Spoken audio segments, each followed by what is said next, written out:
It actually has a very interesting title. It's titled, "You Should Have Put a Ring on It." And again, this is an article in the current edition of the Christian Research Journal, and it is an article that teaches you how you can witness to those couples that are cohabiting. In other words, living together. This has become an enormous issue in the U.S. and indeed worldwide, and no one better to talk about this issue than Joe Dallas. It's good to have you on the broadcast, Joe. Always good talking with you, Hank. Thanks for having me. First of all, the title of the article, talk about that for a moment. Yes.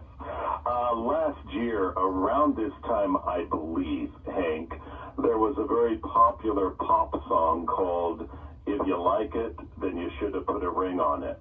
And it was a song with some angst sung by a woman who was basically saying, if you thought I was worthwhile, you should have married me.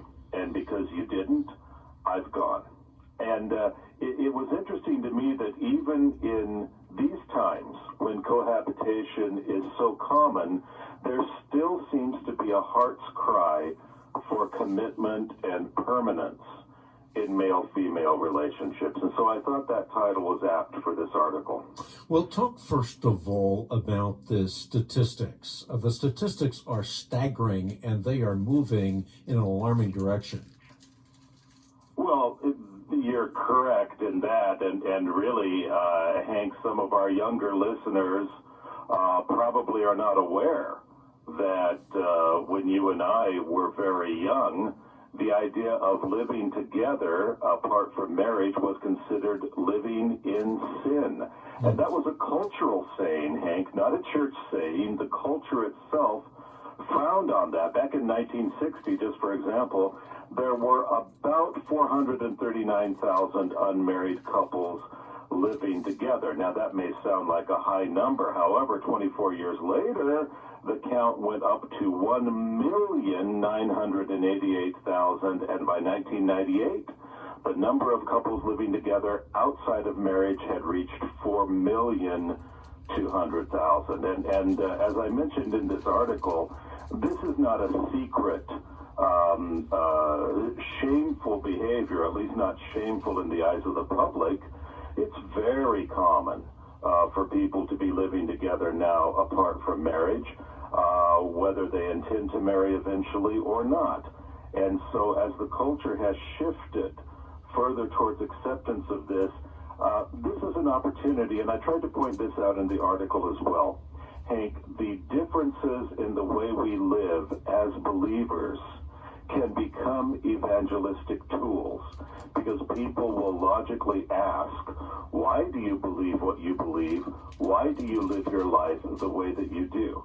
And that is a perfect opportunity for evangelism. And in fact, in the article, I begin by pointing out how when I was engaged to be married, I was in my early 30s working as a waiter to finish my degree.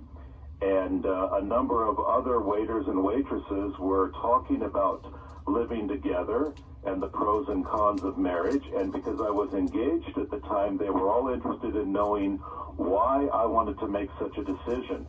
Now, mind you, I was in the minority.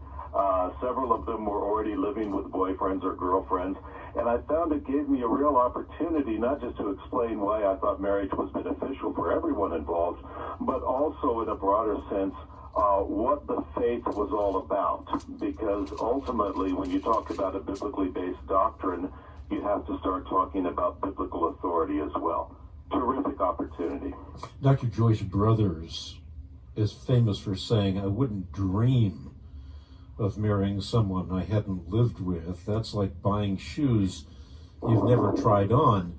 You say exactly the opposite. You say that couples that live together are setting themselves up for a great big fall. Well, it's not just me that is saying that. There are also surveys that I quote in this article that show that couples who live together before marriage increase their risk of breaking up after marriage. If they live together outside of marriage, there is a higher risk of domestic violence and even physical and sexual abuse. And by and large, couples who cohabitate apart from an official marital commitment tend to be less happy and less committed than those who do marry. So this is not just what we would call a quote-unquote Christian man's opinion. This is something that has been backed up by research that is not Christian-based at all. Let's get to the bottom line here. Why is the marriage ceremony such a big deal? What difference does it make, particularly as related to the word commitment? Well, strictly speaking, it is the commitment, not the ceremony, that makes the difference. The ceremony is, of course, mandatory for a marital commitment, but anybody can have a ceremony and remain uncommitted. There is, as I tried to point out in this article, a very basic need we have for oneness with another person in a partnership, but to feel safe in that partnership, we have to know that there is an official commitment based on something bigger than our changeable passions or taste. Because I think any honest married couple will admit that at times they get tired of each other.